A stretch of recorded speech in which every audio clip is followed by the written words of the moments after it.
Hey everyone, today I'm going to show you how you can open savings account online for Wells Fargo, and this is actually very easy.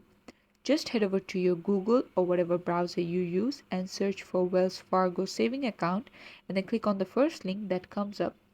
And then into this website, if you click a bit down, you can see it says open now. So we're going to click on this one. Or you could also make an appointment at a branch and then head over to the branch while they guide you with everything.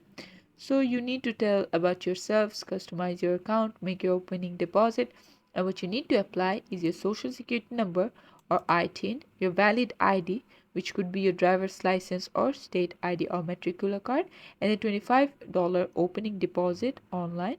So you need to put your home zip code over here and then put in whether you want an individual or joint. So if you want to open a joint account, it can't be done online. You need to visit the branch.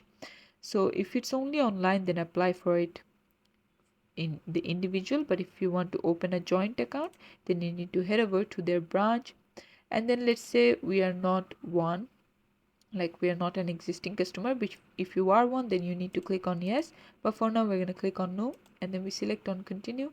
Oh, my bad. Let me just put in a home zip for now.